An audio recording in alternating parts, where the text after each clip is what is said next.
Right, నమస్తే, welcome to Andhraprabha. పగడాల ప్రవీణ్ మరి ఒక పాస్టర్గా ఉండి అత్యంత దారుణంగా మృతి చెందిన అంశం రెండు తెలుగు రాష్ట్రాల్లో కూడా సంచలనాన్ని వ్యక్తం చేస్తున్న అంశం. అయితే ఆయన యొక్క మృతి పట్ల రెండు తెలుగు రాష్ట్రాల్లో కూడా సంతాపం వ్యక్తం చేస్తున్న పరిస్థితి. అయితే కొందరు తమ యొక్క అభిప్రాయాలను వినిపించేందుకు మన ఆంధ్ర ప్రభ న్యూస్కి రావడం జరిగింది. సో వారి యొక్క మనోభావాలను మనం కూడా ఒకసారి ప్రేక్షకులకు వినిపించే ప్రయత్నం చేద్దాం. ముందుగా వారిని వెల్కమ్ చెప్దాం. మురళీకృష్ణ గారు నమస్తే అండి. నమస్కారం. పాస్టర్ ప్రవీణ్ గారి గురించి రెండు తెలుగు రాష్ట్రాల్లో కూడా అంత కన్నీటి సందర్భంగా మారిన పరిస్థితి చూస్తున్నాం. అయితే అందరూ కూడా ఏడ్చిన కన్నే ఉంది, దానికి సంబంధించిన చర్చించిన నాలుకే ఉంది, అందరి మదిలో ఆయనే ఉన్నారు. మరి ఆయన యొక్క మృతి పట్ల మీ యొక్క అభిప్రాయం ఏంటి అంటారు? ప్రస్తుతం మన రెండు తెలుగు రాష్ట్రాల్లో కూడా ఇది ఒక సంచలనంగా మారిందండి. కొంతమంది అభిప్రాయ ప్రకారం ఇది అంతర్జాతీయ స్థాయిలో కూడా డిస్కషన్ అవుతున్నది. నా కేఏ పాల్ వంటి కొందరు ప్రముఖులు చెప్పారు ఇది అమెరికా అధ్యక్షుడి దాకా వెళ్ళింది మ్యాటర్ అని చెప్తున్నారు. ఇక్కడ మనం జాగ్రత్తగా గమనించినట్లయితే ఈ ప్రవీణ్ పగడాల అనేటువంటి ఆయన రాజమండ్రి ప్రాంతంలో ఒక చోట డెడ్ బాడీ దొరికింది అయింది. ఆయన రోడ్డు పక్కన పడిపోయి ఉన్నాడు. ఆయన మీద ఒక 2 వీలర్ పడేసింది. తర్వాత కనుక వీళ్ళందరూ వెళ్ళి చూస్తే అది బలాని వ్యక్తి అని తెలిసింది. ఇది తెలిసిన వెంటనే ఏంటంటే మొదట ఇది ఒక జస్ట్ రోడ్ యాక్సిడెంట్ అనేటువంటి విధంగా కూడా పోలీసులు అనుకున్నారు. తర్వాత వాళ్ళ మనుషులు వచ్చి మొత్తం కూడా అక్కడ వెరిఫై అంతా చేసినప్పుడు అక్కడ యాక్సిడెంట్గా ఉండాల్సినటువంటి లక్షణాలు ఏం కనిపించట్లేదు. ఎందుకంటే ఒక బైక్ మీద వచ్చే యాక్సిడెంట్ అయితే అక్కడ ఒక విధానం వేరే ఉంటుంది. అతను చనిపోతే ఆ బండికి ఎటువంటి ఒక గీతలు కూడా పడలా. అది చాలా కొత్త బండిలాగా నీట్గా ఉంది. ఆయన ఒంటి మీద కూడా యాక్సిడెంట్ అయితే తగిలే దెబ్బలు అయితే ఏమీ లేవు. శరీరం మీద కొన్ని చోట్ల పర్టికులర్ గాయాలు, ఒంటి మీద బూటు దెబ్బలు, ఇంకొన్ని ప్రాంతాలలో రక్తం మనకు ఇట్లా పర్టికులర్గా ఉన్నాయి. అంటే ఎవరితో కర్ర పెట్టి కొట్టినట్టుగా కూడా క్లియర్గా ఉంది అక్కడ. ఆ విధంగా అతని మీద దాడి చేశారు. దాడి చేస్తే అతను చనిపోయాడు. చనిపోయిన తర్వాత అతని మీద ఈ బండి వేసేసి ఇట్లాగా రోడ్ యాక్సిడెంట్గా చూపించేందుకు ప్రయత్నం చేశారు. ఇప్పుడు ఆయన గారి గురించి కొన్ని అనుమానాలు వ్యక్తం చేస్తున్నారు మృతి పట్ల. మరి మీ యొక్క అభిప్రాయం, అనుమానం ఏంటంటారు? ఇది జరిగిన వెంటనే ఈ వార్త చాలా దావాలంగా మొత్తం వ్యాపించిపోయిందండి రెండు రాష్ట్రాల్లో. చాలామంది క్రైస్తవ నాయకులు అని చెప్పబడేవాళ్ళు, కార్యకర్తలు అని చెప్పేవాళ్ళు అక్కడ కొంత లక్షల మంది గమ్ముకూడారు. వాళ్ళందరూ కూడా ఆలోచించేది ఒకటే, ఇది యాక్సిడెంట్ కాదని వాళ్ళకి అర్థమైపోయింది, మర్డరు. కానీ ఎవరు మర్డర్ చేశారు అనేటువంటి ఆలోచనలో కూర్చున్నారు. ఇది ఒక విచిత్రమైన పరిస్థితి ఈయన ఎదుర్కొంటున్నాడు అనమాట. పోస్ట్ మార్టంకి వెళ్ళింది. పోస్ట్ మార్టం రిపోర్ట్ వస్తే ఇంకా క్లియర్గా తెలుస్తుంది. అక్కడ ఏంటంటే సీసీటీవీ కెమెరా ఫుటేజ్ అంతా కూడా మాయమైపోయింది. కేవలం కొంచెం దూరం బైక్ మీద వెళ్ళేది మాత్రమే ఉంది తప్ప మరి అంత పెద్ద ఊరు నుంచి వచ్చినప్పుడు ఆయన అట్టించి వచ్చాడా ఇట్టించి వచ్చాడా అనేది అసలు ఏమి లేదు అక్కడ. మొత్తం ఓన్లీ జస్ట్ కొంచెం 2 వీలర్ మీద వెళ్ళినట్టుగా ఉంది.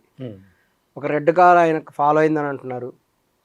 కొన్ని 2 బైక్స్ ఫాలో అయినట్టున్నారు. ఇవన్నీ కూడా ఉన్నాయి. అక్కడ సంఘటన స్థలంలో ఒక కర్ర, రక్తం అంటిన కర్ర కూడా ఉందంటూ కూడా పేపర్లో వచ్చింది. అవును, కర్ర రక్తం ఉంది, కొన్ని చోట్ల అంటుకుంది, ఇలా ఉన్నాయి క్లియర్గా. సో ఇక్కడ ఈయన గురించి గమనించినప్పుడు అందరూ కూడా ఇంక విశ్లేషణ చేశారు. ఏంటి అసలు ఈయన ఎవరు ఏంటి అనే ఉద్దేశంతో హిందూ సంఘాల తరపున నేను మాట్లాడుతున్నానండి. ఈయన గురించి కూడా మొత్తం విశ్లేషణ కూడా తీస్తే ఈ ప్రవీణ్ పగడాల అనేటువంటి ఆయన యొక్క ప్రొఫైలే ఒక సెపరేట్ ప్రొఫైల్ ఉంది. అంటే స్పెషల్ ప్రొఫైల్. వీరి యొక్క తండ్రి ముస్లిము, ప్రవీణ్ పగడాల గారి యొక్క తండ్రి ముస్లిము, తల్లేమో క్రిస్టియన్. ఈ విధంగా ఉన్నటువంటి వీళ్ళు 2 సంతానం ఉన్నారు. ప్రవీణ్ పగడాల ఆయనకు ఒక బ్రదర్ ఉన్నారు. ఈ విధంగా ఉండటం వల్ల ఆయన యొక్క తండ్రి వీళ్ళని సరిగా చూడకపోవటం, వాళ్ళ అమ్మగారిని వదిలేయటం అలా జరిగింది. ఆ విధమైనటువంటి అతనికి వారి తండ్రి మీద విపరీతమైన పగ ఉంది, కోపం. ఇది ఆయన చిన్నప్పటి నుంచి కనిపిస్తుంది ఆయన స్వభావంలో. దీనివల్ల ఏంటంటే ఆయన ఎంతో దుందుడిగా స్వభావంగా ఉండి చిన్నప్పుడు కూడా అందరినీ కొట్టడం ఇలా ఉండేవాడు. రఫ్గా చాలా బీభత్సంగా ఉండేవాడు.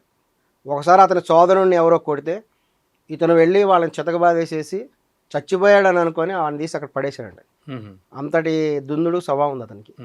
ఎందుకంటే అతనికి తండ్రి ప్రేమ దొరకలేదు. తల్లేమో ఇక ఆమె ఏం చేయలేక ఊరుకుంది, ఆడ మనిషి. సో అతనికి ఏంటంటే క్రమక్రమం కూడా అతని స్వభావం చూసి ఇతను ఇక్కడ ఉంటే ప్రమాదం అని చెప్పేసి ఒక హాస్టల్కి పంపించేశారు, సాంఘిక సంక్షేమ హాస్టల్. అక్కడ ఇమ్మలేకపోయాడు. ఈ విధంగా అతను తీవ్రమైన మానసిక ఒత్తిడితో ఒక ప్రత్యేకమైనటువంటి స్వభావం గల వ్యక్తిగా కూడా తయారైపోయాడు. అతనికి ఏంటంటే తన తండ్రి ముస్లిము, మమ్మల్ని మోసం చేశాడు, మా అమ్మని మోసం చేశాడు, చిల్డ్రన్ వీళ్ళు మోసపోయాము అనేటువంటి కసి బాధ అతని మనసులో ఉంది. ఆ ప్రభావం కూడా అతను ముస్లిం మతం మీద పగబట్టేట్టు చేసింది. ఇదంతా కూడా అతనే సెల్ఫ్ బయోగ్రఫీలో చెప్పడం జరిగింది. ప్రముఖ ఇంటర్వ్యూలో కూడా అతను కూడా చెప్పాడు ఈ విషయం. ఓకే. క్రమంగా కూడా ఇతను పూర్తి స్థాయి క్రిస్టియన్గానే ఉండిపోయాడు. ఇతను ఏం చేశాడంటే అప్పుడు ఒకసారి కూర్చొని ప్రే చేస్తున్నాడంట. చేస్తున్నప్పుడు అతనికి ఇండోర్ అనేటువంటి ఒక మాట వినపడిందంట. అప్పుడు అతను అక్కడికి వెళ్ళిపోయి అక్కడ ఒక చోట ఎవరో ఒక చర్చి దగ్గరికి పోయి అక్కడ అమ్మాయిని పెళ్లి చేసుకుని అక్కడ ఈ విధంగా అతను పూర్తి స్థాయికి ప్రచారకుడికి మారిపోయాడు.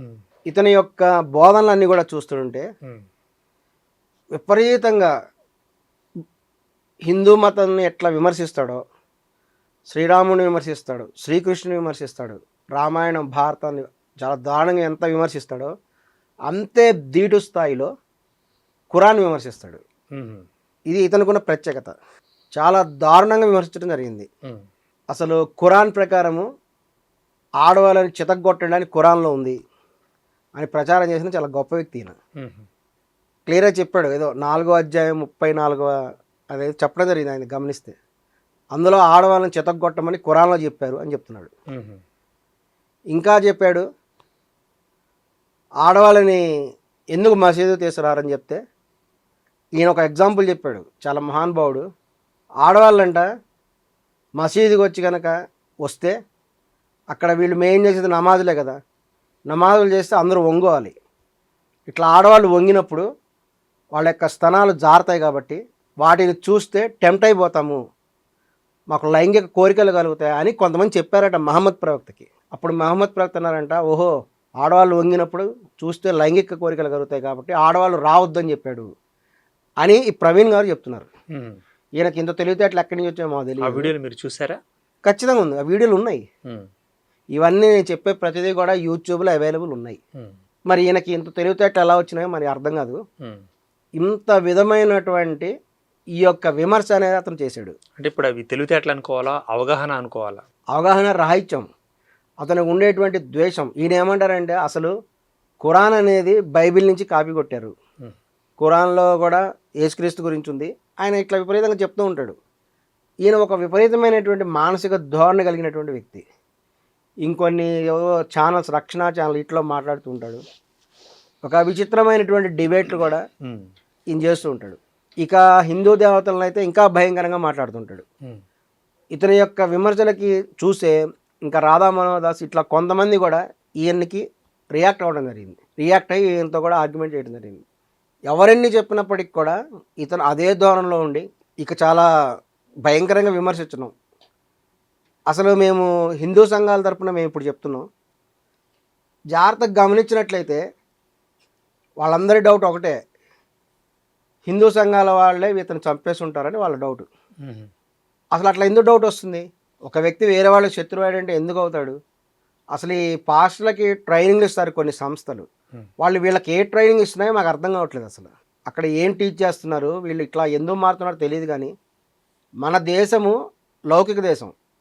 లౌకిక దేశం అంటే అన్ని మతాలకి సమానమైనటువంటి స్వేచ్ఛ స్వాతంత్రాలు ఇస్తుంది. ఎవరికి నచ్చిన మతం వాళ్ళు ఫాలో అవ్వచ్చు, ఎవరికి నచ్చిన దేవుని వాళ్ళు పూజ చేసుకోవచ్చు. ఇప్పుడు ఆ స్టేట్మెంట్కి మీరు కట్టుబడి ఉన్నారా? అంటే పరమత సహనానికి మీరు కట్టుబడి ఉన్నారా? ఖచ్చితంగా. మేము హిందూ మత సంఘాల తరపున మేము మాట్లాడుతున్నాము. ఖచ్చితంగా అదే ఉంది. రాజ్యాంగ ప్రకారము మత స్వేచ్ఛ ఉంది, ఎవరికి నచ్చినటువంటి మతాన్ని వాళ్ళు ఫాలో అవ్వచ్చు.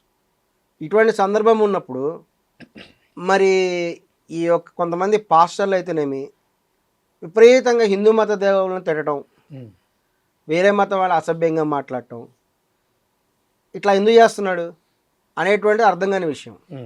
వీళ్ళకి పర్టికులర్గా ఇట్లా చేయమని ట్రైనింగ్ ఇస్తున్నారా అనేది అర్థం కాదు. చాలా చోట్ల గమనించింది ఏంటంటే, ఇదివరకు నార్త్ ఇండియాలో ఒక ఇన్సిడెంట్ జరిగింది.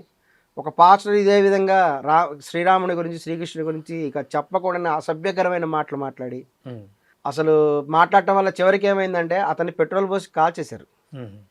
ఆ స్టేజ్ ఎందుకు తెచ్చుకుంటున్నారు, అంత అసభ్యంగా ఎందుకు మాట్లాడుతున్నారు అనేది తెలియట్లేదు. ఈ పాస్టర్ సంఘానికి కూడా బహిరంగంగా కూడా విజ్ఞప్తి చేస్తున్నాం.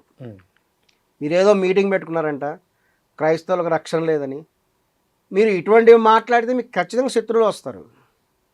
మీ దేవుడు మీరు పూజ చేసుకోండి, ఏమైనా చేసుకోండి, మీ ఇష్టం, అది మీకున్నటువంటి స్వేచ్ఛ. పరాయి దేవుడిని తిట్టండి అని శ్రీరాముని తిట్టండి, రామాయణాన్ని తిట్టి, భారతం తిట్టి, మీకేం హక్కు ఉంది అసలు? రాజ్యాంగంలో అలా ఉందా? అది కాదు కదా లౌకిక రాజ్యం అంటే. మరి పరాయి మతాన్ని విమర్శించే హక్కు మీకు ఎవరిచ్చారు? దూషించడం, విమర్శించడం కూడా కాదు, అది దూషించడం, అత్యంత అసభ్యకరంగా మాట్లాడటం, ఈ హక్కు మీకు ఎవరిచ్చారు? ఖచ్చితంగా కూడా మీకు శత్రువులు ఎదురవుతారు. వాళ్ళు పర్టికులర్ ఇక ఈయన ప్రత్యేకత ఏంటంటే ఈయన ఇక ముస్లిం మతాన్ని కూడా భయంకరంగా విమర్శించడం, ఖురాన్ విమర్శించడం. ఇట్లా విమర్శిస్తే చాలామంది శత్రువులకు తయారైపోయారు. పర్టికులర్గా షఫీ అనేటువంటి ఒక వ్యక్తి ఈయనకి వార్నింగ్ కూడా ఇప్పించడం జరిగింది. ఆ వీడియోలు కూడా యూట్యూబ్లో ఉన్నాయి. అంటే బ్రదర్ షఫీ ఇంకా కొంతమంది, ఓకే, వీళ్ళందరూ కూడా ఈయన మీద ఖచ్చితంగా వాళ్ళు ఆపోజిట్ అవుతారు. వాళ్ళు అసలు ఊరుకోరు కదా ముస్లిమ్స్. వాళ్ళందరూ ఖచ్చితంగా ఇతనికి వార్నింగ్ కూడా ఇచ్చాడు. అంటే బ్రదర్ షఫీ గారు ఏమన్నారు ఈయన గురించి? వాడేం చెప్పారంటే, నువ్వు ఈ విధంగా ఎలా మాట్లాడతావు, ఖురాన్లో మహిళల గురించి అసభ్యంగా ఎలా మాట్లాడతావు, ఆడవాళ్ళని కొట్టండి అని ఖురాన్ చెప్తున్నదని చెప్తున్నాడు ఆయన. ఇప్పుడు కూడా అదే చెప్తున్నాడు ఆయన. ఆ వాక్యం కూడా అందులో ఉంది, బలాని నెంబరు, బలాని అధ్యాయం. మహిళలు బెడ్రూమ్లో రాకపోతే వాళ్ళని ఎట్లా చితగొట్టాలి, ఇవన్నీ ఖురాన్లో ఉన్నాయట. ఈ ప్రవీణ్ అనేటువంటి ఆయన ఉపదేశాలు ఇవి ఈయన చేసేది చర్చల్లో. ఈ విధంగా చేయడం ద్వారా ఆయన ముస్లింల యొక్క ఆగ్రహానికి గురైపోయాడు అతను. ఇక వాళ్ళందరూ కూడా ఈయనకు వార్నింగ్ ఇవ్వడం జరిగింది. ఒక స్టేజ్లో అయితే నువ్వు కనుక క్షమాపణ చెప్పాలి, క్షమాపణ చెప్పకపోతే నీ సంగతి చూస్తావు అని కూడా వీడియోలు కూడా బహిరంగంగా ఇప్పుడు యూట్యూబ్లో ఉన్నాయి. ఇప్పుడు ఖచ్చితంగా ఒక నెల రోజుల క్రితం అయితే ఈయన క్లియర్గా చెప్పాడు ఈయన మీద ఫత్వా జారీ అయింది అని. ఫత్వా అనేది ఏంటంటే ఖచ్చితంగా కూడా ముస్లింలకే చేస్తారు. ఫత్వా అనే పదం వాళ్ళే వాడతారు, ముస్లింలే చేస్తారు. అది వాళ్ళ మత పెద్దలు ఎవరైనా మీద నిర్ణయం తీసుకునే ముందు ఒక ఫత్వా జారీ చేస్తారు. అది ఒక ఫైనల్ జడ్జిమెంట్ వంటిది. ఇంకా దాన్ని అమలు చేసి తీరుతారు వాళ్ళు. ఈయన్ని చంపేయమని ఫత్వా వచ్చేసింది. త్వరలో ఈయన చచ్చిపోతున్నాడని ఆయన చెప్పడం జరిగింది. మరి ఇంత చెప్పినప్పుడు ఈయన పోలీస్ కంప్లైంట్ ఎందుకు ఇవ్వలేదు? ఈయన దానికి ఏంటంటే క్షమాపణ కూడా చెప్పాడు. క్షమాపణ చెప్తున్నా నేను ముస్లిం సోదరులకి అని చెప్పేసి కొంచెం ఎగతాళిగా, కొంచెం ఎక్కిరిస్తున్నట్టుగా ఈయన అది కూడా వీడియో పెట్టాడు. ఇటువంటి పరిస్థితుల్లో ఉంటే మరి ఖచ్చితంగా చంపే ఉంటారు. ఇది ఖచ్చితంగా కూడా ముస్లిం మతస్థుల పనే అనేటువంటిది 100% కూడా ఉంది. ఆయన ఫేస్బుక్లో కూడా క్లియర్గా ఉంది, ఆ వాక్యం రాసున్నది. ఆయన ఇక నన్ను చంపేస్తాను, సారీ చెప్తున్నాను, నా మీద జిహాద్ ప్రకటించకండి అని ఆయన రాసినటువంటి అన్ని ప్రూఫ్స్ ఉన్నాయి. అంటే మురళీకృష్ణ గారు, ఒకవేళ సహజ మరణంగా అనుకోలేమంటారా దాన్ని? ఇది ఖచ్చితంగా సహజ మరణం కాదండి. ఇది సహజ మరణం అయితే ఉండేటువంటి విధానం అక్కడ లేదు. అంటే సహజ అండ్ మీన్స్ గబుక్కునే యాక్సిడెంట్ అయ్యి అట్లా? అదేనండి, యాక్సిడెంట్ అయితే కొన్ని రకాలైనటువంటి విధానం కనబడతాయి. ఇప్పుడు ఇతను ఎవరిని గుద్దాడు, లేకపోతే వేరే వాళ్ళు చీన గుద్దారా, లేదంటే వాళ్ళు చెప్తున్నట్టుగా అతను కింద పడిపోయి అతని మీద బండి పడిందా, పడితే కొన్ని చోట్ల దెబ్బలు తగలాలి కదా, అవేమి లేవు ఆయన మీద. ఆయన తలంతా శుభ్రంగా హెల్మెట్ పెట్టేసి ఉంది. కొన్ని చోట్ల ఏంటంటే గాయాలు ఉన్నాయి, పర్టికులర్ గాయాలు. అక్కడ యాక్సిడెంట్ జరిగితే అయ్యే గాయాలు కాదు అవి. ఓకే, ఒంటి మీద ఇక చెప్పుల యొక్క కాలుతో బూటుతో తొక్కినట్టుగా ఆ ముద్రలు ఉన్నాయి. ఇవన్నీ స్పష్టంగా ఉన్నాయి. అది యాక్సిడెంట్ కాదు. వాళ్ళు ఏంటంటే తెలివితేటలుగా ఆంధ్ర వాళ్ళు ఈ తలనొప్పి అంతా మనకెందుకులే అని చెప్పేసి ఈయన తోసేశారు. ఇంకా ఈయన మీద ఎంతో వెటకారాలుగా ఇట్లా మాట్లాడిన వాళ్ళు ఇట్లాగే కుక్కచావు చేస్తారు అని హమారా ప్రసాద్ లాంటి వాళ్ళు వీళ్ళందరూ కూడా స్టేట్మెంట్ ఇచ్చారు. అది వీళ్ళకి ఇంకా కోపం తెప్పించింది. ఈయనకి ఎప్పుడైతే యాక్సిడెంట్ అయిన చనిపోయాడని తెలిసారో అక్కడ ఈ షఫీ గారు ప్రత్యక్షం అయిపోయారు. అసలు ఆయనకేం పని అక్కడ? అసలు షఫీ గారికి ఈయనకి మధ్య సంబంధం ఏంటి? ఆయన ప్రత్యక్షం అయిపోయి ఇంకా నెక్స్ట్ అజయ్ బాబా టార్గెట్ అని కూడా చెప్తున్నారు కొంతమంది. అజయ్ బాబా అంటే ఎవరండి? ఆయన కూడా ఒక పాస్టర్.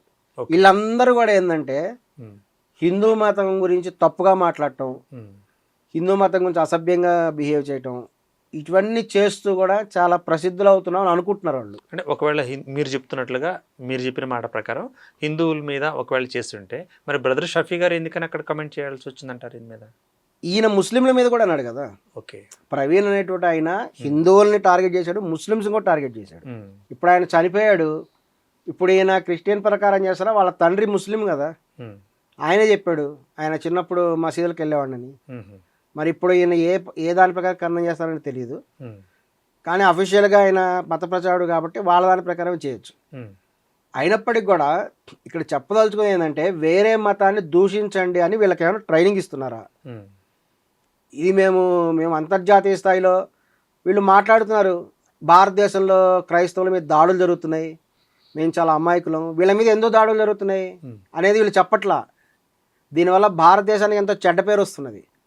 మొన్న చాలామంది, ఇప్పుడు యాక్సిడెంట్ అయితే చాలామంది హిందూ నాయకులందరూ భయపడ్డారు ఎవరి మీదకి వస్తుందో అని. ఎందుకంటే they are all ready to fight and to destroy shops and everything. అది భయపడుతున్నారు అందరూ, ఎవరి మీదకి వస్తుందో, ఇదంతా ఎటువంటి వినాశానికి వెళ్తుందని.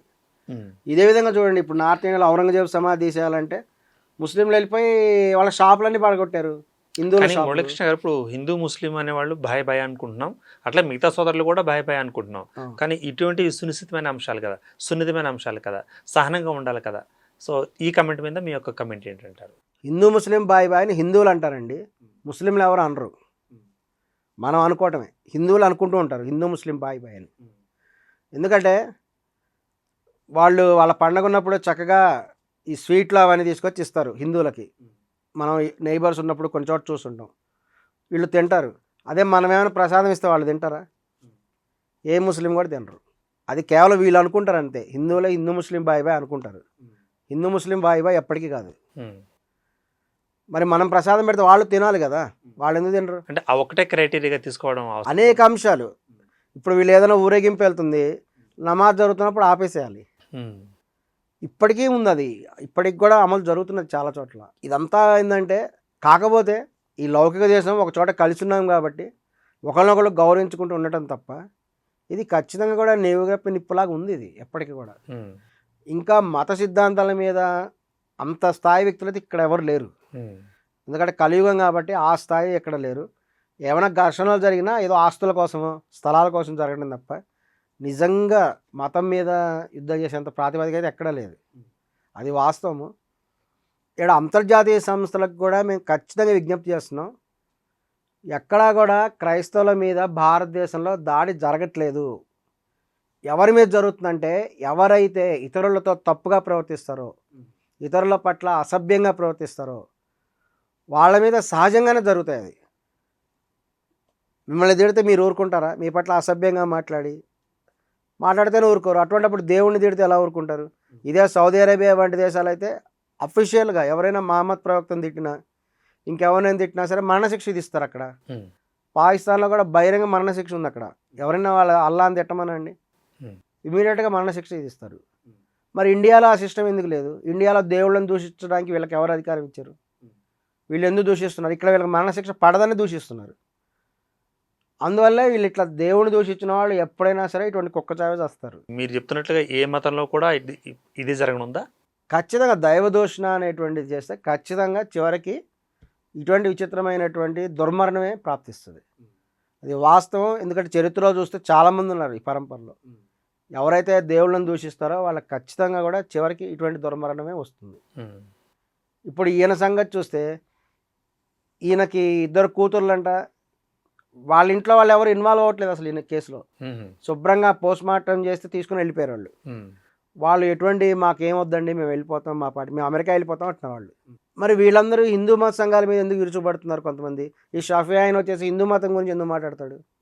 ఆయనకేం సంబంధం అసలు? ఎవరైనా హిందువులు ముస్లిం మతాన్ని ఎక్కడైనా తిడుతున్నారా? మేము ఎవరైనా తిట్టట్లేదే. ఈవెన్ అసదుద్దీన్ ఓవైసీ గారు అంటున్నారు రాముడు పుట్టాడని గ్యారంటీ ఏంది? మేము ఎప్పుడైనా మహమ్మద్ పుట్టాడని గ్యారంటీ ఏందా మేము అడగట్లేదు కదా. మహమ్మద్ ప్రవక్త చెల్లెల సమాధికి ఏమైంది మేము ఎప్పుడు అడగలేదు. మాకెందుకు?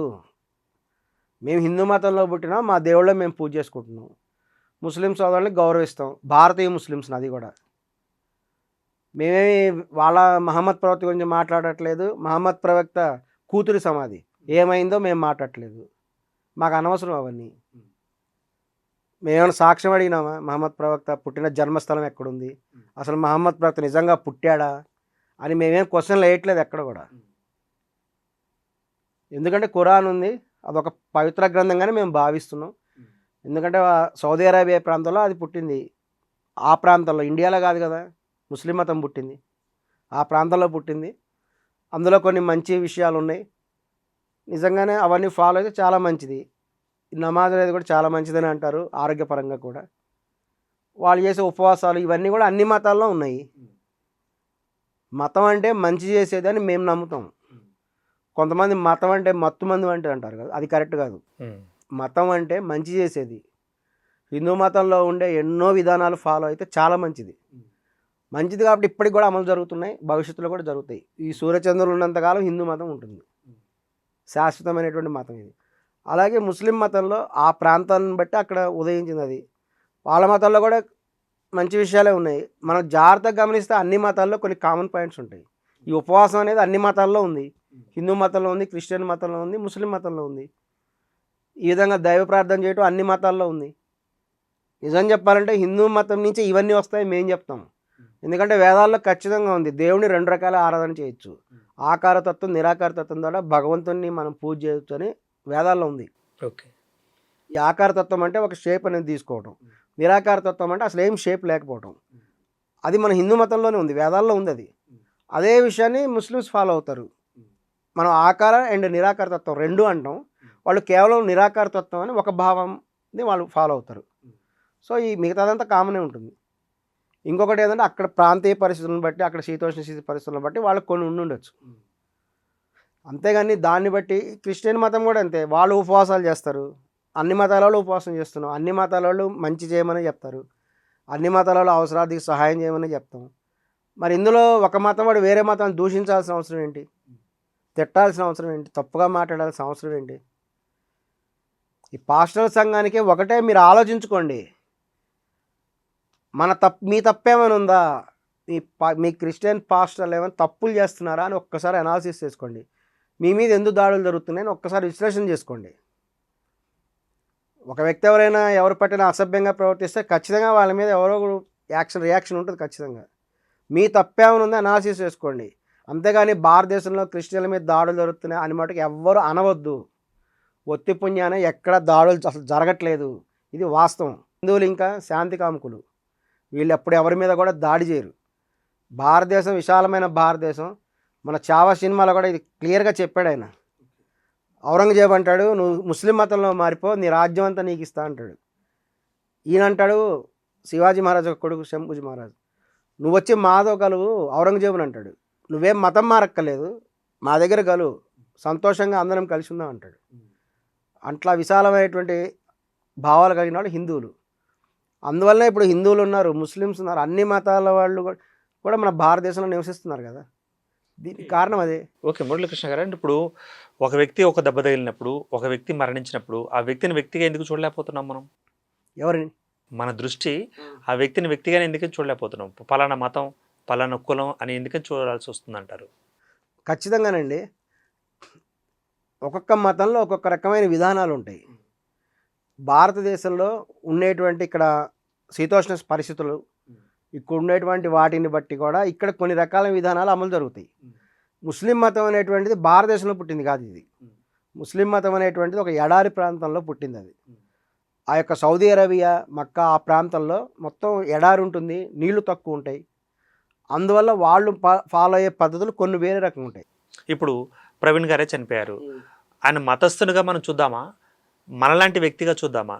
ఈ మార్పు ఎందుకు వస్తుందంటారు? ఇక్కడ ఎలా చూస్తున్నారంటే వాళ్ళు చేసేటువంటి కర్మలను బట్టి కూడా ఉంటుంది.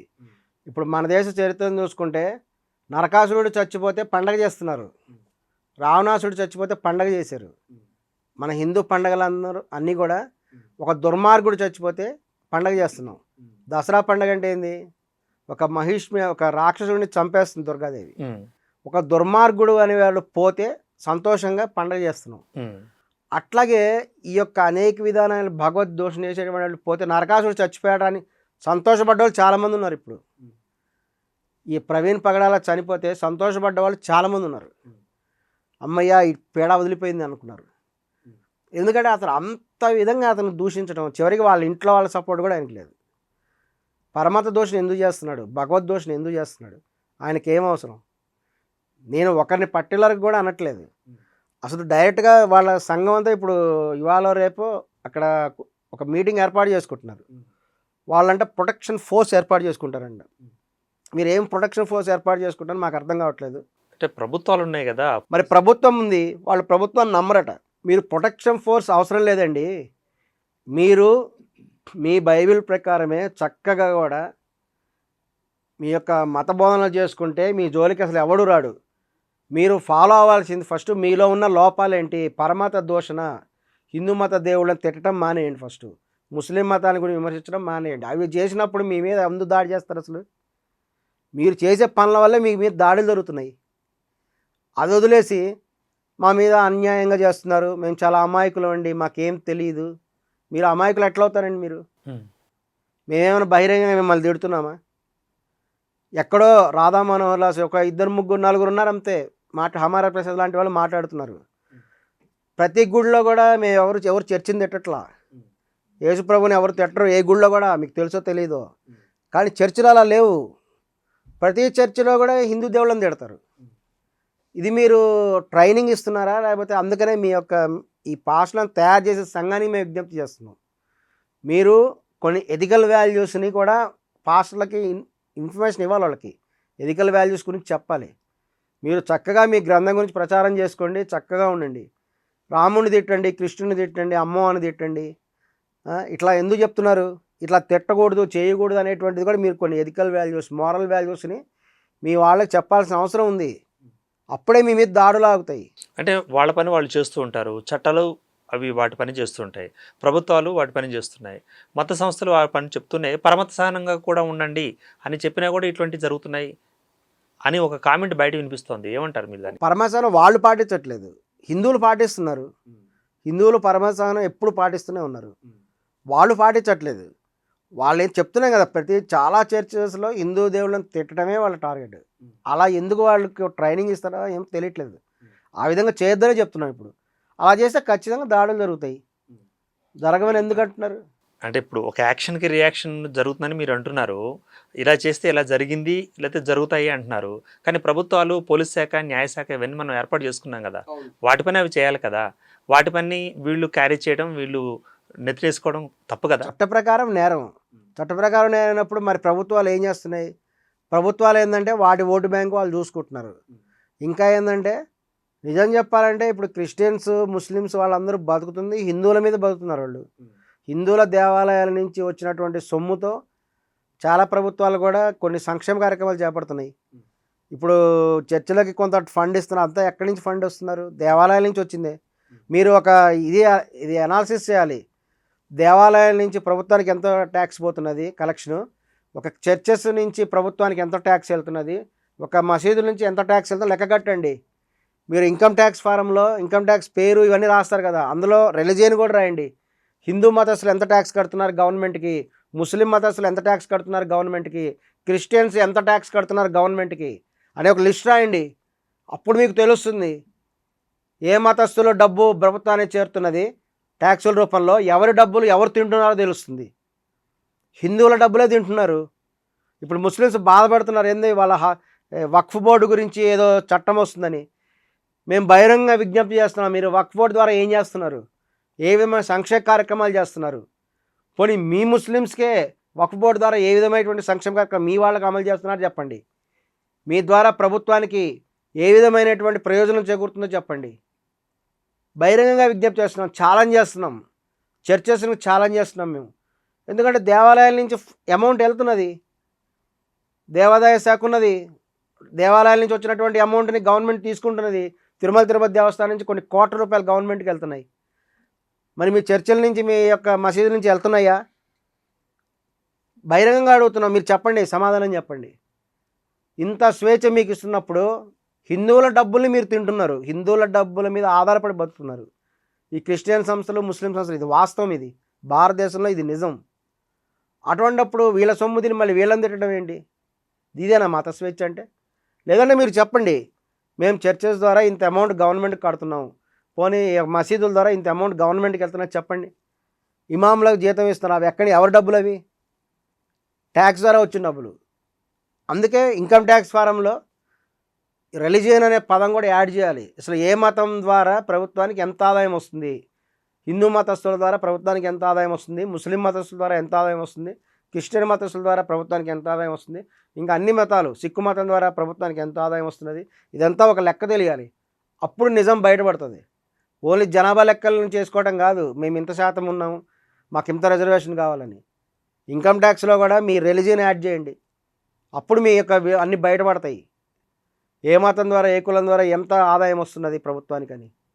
ఈ సామాజిక న్యాయం అంటే అది కాకుండా సామాజిక న్యాయం అంటే ఏదో ఓటు బ్యాంక్ కోసం మాకు ఇది చేయండి మాకు ఇది చేయండి తీసుకోవటం కాదు. భారతదేశంలో ఉన్నటువంటి స్వేచ్ఛ ప్రపంచంలో ఏ దేశంలో కూడా లేదు. ప్రపంచంలో ముస్లింలు అత్యంత స్వేచ్ఛ అనుభవిస్తున్న దేశం ఏంటంటే భారతదేశం. ప్రపంచంలో ముస్లింలకి అత్యంత పవిత్రమైన రెండవ దేశం ఏంటంటే భారతదేశం. ఎలాగ ఇది అంటే మక్కా మదీనా ఉన్నాయి కాబట్టి అదొక పవిత్ర దేశం, పవిత్ర ప్రదేశం ముస్లిమ్స్కి. ఒక జనరల్ నాలెడ్జ్ క్వశ్చన్ చేసుకుంటే ప్రపంచంలోనే అత్యధిక మసీదులు ఉన్న దేశం ఏదంటే భారతదేశం. భారతదేశంలో ఉన్న మసీదులు ఏ దేశంలో కూడా లేవు. కాబట్టి ముస్లింలకి పవిత్రమైన దేశం భారతదేశం. అసలు ఇటువంటి పవిత్రమైన భారతదేశంలో ఉంటూ మరి మీరు ఎంతో సహకరించాలి, తోటి మతస్థులతో ఎంతో స్నేహభావంతో మెలగాలి. అట్లా కాకుండా చట్టపరంగా ఎలా ఉండాలి? మీరు వెళ్తున్నారు, దాడి చేస్తున్నారు. మొన్న మహారాష్ట్రలో అన్నీ పగలగొట్టేశారు, కొన్ని పర్టికులర్ మతం వాళ్ళ షాపులు పగలగొట్టారు. ఉత్తరప్రదేశ్లో కూడా ఇదివరకు ఇలాగే చేశారు. యోగి సర్కార్ వచ్చింది, బుల్డోజర్లు తెచ్చింది, మొత్తం తీసేస్తున్నారు. ఇప్పుడు బుల్డోజర్లు తెచ్చి ఎందుకు తీసేస్తున్నారు? సరదాకి టైంపాస్ తీయట్లేదు కదా. మీరు చేసిన తప్పుకే మీకు అది శిక్ష ద్వారా వస్తున్నది. మీరు చేసిన పనికి అది రియాక్షన్. మీరు వెళ్ళి 4 ఇళ్ళని పగలగొట్టారు, అందుకే మీ ఇల్లు పగలగొట్టారు. ఒత్తిన మీ ఇల్లు ఎవరు పడగొట్టలేదు కదా. ఒత్తినే పడగొడితే మీరు అనొచ్చు మాకు వివక్షత కనబడుతుంది. భారతదేశంలో ఎంత స్వేచ్ఛ ఉంది, క్రిస్టియన్లకు ఎంత స్వేచ్ఛ ఉంది, ముస్లింలకు ఎంతో స్వేచ్ఛ ఉంది. మీరు వెళ్ళండి, ఒక సానియా మిర్జా ఇండియాలో పుట్టింది కాబట్టే ఆమె ప్రముఖ క్రీడాకారిణి అయ్యింది. సానియా మిర్జా సౌదీ అరేబియాలో పుట్టినట్టయితే బురకాయేసి ఇంట్లో కూర్చోబెట్టేవాళ్ళు. ఇలా బ్యాడ్మింటన్ ఆడుతూ తొడలు కనిపించే విధంగా, శరీరం కనిపించే విధంగా ముస్లిం దేశాల్లో ఆడవాళ్ళని ఎలా చేయరు. ఇది వాస్తవం. ఒక సానియా మిర్జా ఈరోజు అంతర్జాతీయ స్థాయి క్రీడాకారిణి అయిందంటే కారణం ఒక ముస్లిం మహిళ అంతర్జాతీయ స్థాయిలో క్రీడాకారిణి అయింది, ఒక గొప్ప పథకాలు తెచ్చిందంటే కారణం ఇది ఆమె భారతదేశంలో పుట్టడమే. ఆమె నిజంగా she has to say hats off to India. అదే సానియా మిర్జా ఒక ముస్లిం దేశంలో పుట్టినట్టయితే, సౌదీ అరేబియాలో పాకిస్తాన్లో పుట్టినట్టయితే ఈ పాటి బొరకా వేసుకొని ఇంట్లో కూర్చొని చపాతీలు చేసుకుంటూ కూర్చునేది. ఇండియాలో పుట్టింది కాబట్టి ఆమె ఈరోజు అంతర్జాతీయ స్థాయిలో ఉంది. ఒక సల్మాన్ ఖాన్, ఒక షారూఖ్ ఖాన్ అనే వాళ్ళు ఇండియాలో కాబట్టి వాళ్ళు హీరోగా నటిస్తున్నారు. అదే సౌదీ అరేబియాలో పుడితే అక్కడ సినిమా హాల్స్ ఉన్నాయి, అసలు వాళ్ళు ఎలా చేయరు. ఇండియాలో ఏమైనా చేయొచ్చు, ముస్లిమ్స్ ఎంత స్వేచ్ఛ ఉంది. అదే వాళ్ళ సౌదీ అరేబియాలో చేస్తే ఉరిశిక్ష వేసేస్తారు. ఓకే, మురళీకృష్ణ గారు, ఇప్పుడు ఒక వ్యక్తి మాత్రమే ఒక వ్యక్తి చేసిన పని, తప్పు పని కానీ మంచి పని కానీ, ఆ మతానికి లేదా కులానికి కట్టడం ఎంతవరకు కరెక్ట్ అంటారు? కట్టొచ్చు అంటారా? ఇది ఖచ్చితంగా వ్యక్తిగత విషయం కాదండి, అన్ని చోట్ల అలాగే జరుగుతుంది. ఇప్పుడు మనం జాగ్రత్తగా చూసుకుంటే వీళ్ళందరికీ కూడా ఒక రకమైన ట్రైనింగ్ ఇవ్వబడుతున్నది. ఇది ఒక మార్కెటింగ్ స్ట్రాటజీ ఫాలో అవుతున్నారు. ఎందుకంటే ఎంతసేపు కూడా అవతల మతాన్ని దూషించటం ఇది లౌకికవాదం కాదు. వీళ్ళకి అర్థమవుతుందో అర్థం కావట్లేదు తెలియట్లేదు. మీరు దయచేసి కూడా ఎవ్వరూ కూడా భారతదేశంలో క్రిస్టియన్కి గౌరవం ఉందనే చెప్పాలి. ఎవరైతే శిక్షింపబడుతున్నారో వాళ్ళు చేసిన తప్పులకి, వాళ్ళు చేసే దోషులకు మాత్రమే వాళ్ళు శిక్షింపబడుతున్నారు. ఎందుకంటే అంత ఘోరంగా ఖురాన్ గురించి మాట్లాడతాడా? ముస్లిం మహిళల గురించి అంత అసభ్యంగా మాట్లాడతారా? తప్పు కదా అది. ముస్లిం మహిళలు కదా, ఏ మహిళల గురించి కూడా అలా మాట్లాడచ్చా? ఒక 100 మంది ముందు, 1,00,000 మంది ముందు మాట్లాడేటువంటి వీళ్ళంతా స్పీకర్స్ కదా. ఇటువంటి మాటలు మాట్లాడే వాళ్ళ మనోభావాలు ఎంత దెబ్బతింటాయి. వాళ్ళు 99 మంది మంచోళ్ళు ఉన్నా ఒక్కడైనా ఉంటారు కదా రెబల్ క్యాండిడేట్. అటువంటి వాళ్ళ ద్వారా ఇప్పుడు ఇతనికి ఈ విధమైనటువంటి సంఘటన జరిగింది. ఖచ్చితంగా ఇప్పుడు బయటపడుతుంది. ఆయన క్లియర్గా చెప్పాడు, తన మీద ఫత్వా జారీ అయింది, తను చనిపోతా క్లియర్గా ముస్లిమ్సే చేసింది. ఇప్పుడు ఆయన incoming calls, out going calls అంతా కూడా తీసి చెక్ చేస్తే ఖచ్చితంగా దొరికిపోతుంది అందులో. మేము చెప్పేది ఏంటంటే హిందూ మతానికి దీనికి ఎటువంటి సంబంధం లేదు. కేవలము ఏ దేవాలయంలో కూడా మేమెవరమీ కూడా వేరే మతస్థుల్ని దూషించము. దేవాలయాల్లో కేవలం మేము దేవుణ్ణి పూజ చేసుకుంటాం అంతే. హిందూ మతంలో ఉన్నటువంటి అన్ని గుళ్ళల్లో కూడా జరిగేది అదే తంతు. వాళ్ళ దేవుళ్ళకి వాళ్ళు పూజ చేసుకుంటారు, వాళ్ళ పూజ వాళ్ళు చేసుకుని వెళ్ళిపోతారు తప్ప ఒక చర్చెస్లో జరిగినట్టుగా, ఒక మసీదుల్లో జరిగినట్టుగా పరమత దూషణ అనేది ఎవడు చెయ్యము. ఇది తెలుసుకోవాలి. క్రిస్టియన్స్ కూడా తెలుసుకోవాలి. వాళ్ళు ఇప్పుడు ఖచ్చితంగా నిర్ణయం తీసుకోవాలి, ఇంకెప్పుడు కూడా వేరే మతాన్ని దూషించొద్దు అనేటువంటి చేయాలి. చేయకపోతే ఆటోమేటిక్గా వాళ్ళ మీద కూడా చట్టపరంగా కూడా చర్యలు తీసుకోబడతాయి. ఇలా మడ్డలు జరగడం అనేది చట్ట ప్రకారము ఎవరం కూడా ఈ చట్ట ప్రకారం నేరమే, కానీ మేము ఎవరం కూడా సపోర్ట్ చేయట్లేదు. ఒక వ్యక్తి చనిపోవడం అనేటువంటిది బాధాకరమైన విషయమే. కానీ ఒక వ్యక్తి చనిపోతే 100 మంది సంతోషిస్తున్నారంటే ఇతను ఎన్ని రకాలైనటువంటి పనులు చేసి సంతోషపడతారు. కానీ శిక్షించాల్సింది శిక్షించేందుకు ఉంది ఒక వ్యవస్థ ప్రత్యేకంగా. మరి ఆ వ్యవస్థను మనం గౌరవించినట్లు కాదు కదా ఇట్లా అయితే. ఆ వ్యవస్థ అమలు జరగట్లేదు కదా. మరి పోలీస్ డిపార్ట్మెంట్ వాళ్ళంతా ఇప్పుడు ఇతను ఇంత బహిరంగంగా వీడియోలు తీసి ఒక హిందూ మతంలో రాముడిని కృష్ణుని తిట్టి ఖురాన్ని తిడుతూ ఉంటే మరి పోలీసులు అందరూ ఏం చేస్తున్నారు? అప్పుడు అప్పుడే యాక్షన్ తీసుకోవాలి. ఖచ్చితంగా కూడా ఇతని మీద దాడి చేస్తున్నటువంటి వాళ్ళు అప్పుడే చట్టపరంగా వెళ్ళేసేసి అతని మీద కేసులు బుక్ చేయటమో ఏదో చేస్తే బాగుండేది. దురదృష్టవశాత్తు అలా జరగట్లేదు. మన దేశంలో ఓటు బ్యాంక్ రాజకీయాలు ఉండటం వల్ల ఈ ఓటు బ్యాంక్ రాజకీయాల కోసం పర్టికులర్ వర్గం వాళ్ళ ఓట్లు కావాలి. అందువల్ల ఉద్దేశంతో వీళ్ళు ఎటువంటి చర్యలు కూడా తీసుకోవట్లేదు. అంటే రెండు తెలుగు ప్రభుత్వాలు కూడా నిందితులను మేము శిక్షిస్తామా అని చెప్పారు కదా. చెప్పకుండా ఒకవేళ మౌనంగా ఉండుంటే మనం కమెంట్ చేయొచ్చు కదా. దీని మీద ఎవ్వరు నమ్మట్లేదు. వాస్తవం ఏంటంటే అక్కడ సీసీటీవీ ఫుటేజే లేదు అసలు. అక్కడ రెడ్ హ్యాండ్గా ఆయన కొంచెం దూరం వెళ్ళిన మాత్రమే ఉంది. ఆయన రాజమండ్రి వెళ్ళారు. ఆయన రాజమండ్రి అప్పుడప్పుడు వెళ్తుంటారంట. ఆయన రాజమండ్రికి వెళ్ళారా లేకపోతే అక్కడి నుంచి పెద్దాపురం వెళ్ళాడా తెలియదు కదా మనకేం తెలుసు, జనాలకు ఏం తెలుసు. ఆయన అప్పుడప్పుడు పెద్దాపురం వెళ్తాడేమో, ఎక్కడ ప్రచారం చేసుకుంటాడో ఎక్కడ మతబోధనలు చేస్తాడో తెలియదు కదా. ఆయన మతబోధనలు చేసుకుంటూ ఉంటాడు. ఆయన పిఏ చెప్పడం జరిగింది ఇంటర్వ్యూలో. ఆయన నెలకు 2 సార్లు రాజమండ్రి వెళ్తాడండి. ఆయన కోటీశ్వరుడు. ఇక ప్రవీణ్ పగడాల గురించి ఆశ్చర్యకరమైన ప్రొఫైల్ ఏంటంటే ఆయనకి 2 సాఫ్ట్వేర్ కంపెనీస్ ఉన్నాయి సొంతగా. ఆయన కోటీశ్వరుడు. అంటే ఈ విషయాలు మీరు చూసినవా విన్నవా? ఖచ్చితంగా ఉన్నాయి. ఆయన రన్ చేస్తున్నాడు. 2 సాఫ్ట్వేర్ కంపెనీస్ ఉన్నాయి ఆయనకి. అదే ప్రశ్న అండి, సూటి ప్రశ్న ఏంటంటే మీరు విన్నారా చూసారా? ఖచ్చితంగా విన్నాం. ఆయన ప్రొఫైల్లో ఉంది అది. ఆయన రన్ చేస్తున్నాడు. 2 సాఫ్ట్వేర్ కంపెనీస్ ఉన్నాయి ఆయనకి. ఆయన ఎంబీఏ చదివినాడు. ఆయన క్యాట్ ఎగ్జామ్ ద్వారా ఎంబీఏ చదివినాడు. ఇంటర్నేషనల్ డిగ్రీ ఉంది ఆయనకి. ఇదంతా ఇండోర్లో ఆయన చదివినాడని ఆయనే చెప్పడం జరిగింది. ఆయన మాటల ద్వారానే సాఫ్ట్వేర్ కంపెనీలు రన్ చేసుకుంటున్నాడు. ఈయన కోటీశ్వరుడు. ఈయన ఏమీ మామూలు వ్యక్తి కాదు. కొన్ని హోములు రన్ చేస్తున్నాడు. ఇంత డబ్బు ఉన్నటువంటి వ్యక్తి ఒక బైక్ మీద వెళ్ళటం ఏంటి? అదే ఆయన ఇష్టం కదా అనేటువంటి డౌట్స్ కొంతమందికి వస్తున్నాయి. కారులో వెళ్ళాలి, పోనీ సెక్యూరిటీతో వెళ్ళాలి, ఒంటరిగా ఎందుకు వెళ్ళాడు? అది ఆయన ఇష్టం కదా. అది అవును, అదే అంటుంది. వ్యక్తిగత జీవితమే అదే అంటుంది. ఆయన రాజమండ్రి వెళ్ళాడు. అక్కడి నుంచి ఆయన పెద్దాపురం వెళ్తున్నాడా లేకపోతే ప్రచారం కోసము దైవ ప్రచారం కోసం పెద్దాపురం వెళ్తున్నాడా లేకపోతే కొవ్వూరు సైడ్ వెళ్తున్నా అన్నాడు. ఆయన ఎక్కడెక్కడ తిరుగుతున్నాడో తెలియదు కదా. రైట్ అండి. ఇక ఇంకొక లైన్ చెప్పి దాన్ని ముగించే ప్రయత్నం చేద్దాం. ఇప్పుడు గతంలో కూడా అయ్యప్ప స్వామి మీద చేసిన వ్యాఖ్యలకు బైరి నరేషన్కి ఏం జరిగింది, ఎలా వ్యవహరించారు ప్రజలు అన్నది కూడా చూసాం. సో ఆ ఘటన ఎలా తీసుకోవచ్చుంటారు? దానికి దీనికి సింక్ ఏమైనా ఉంటుందంటారా? ఖచ్చితంగా అండి. వీళ్ళందరికీ ఏంటంటే సరైనటువంటి అవగాహన లేదు.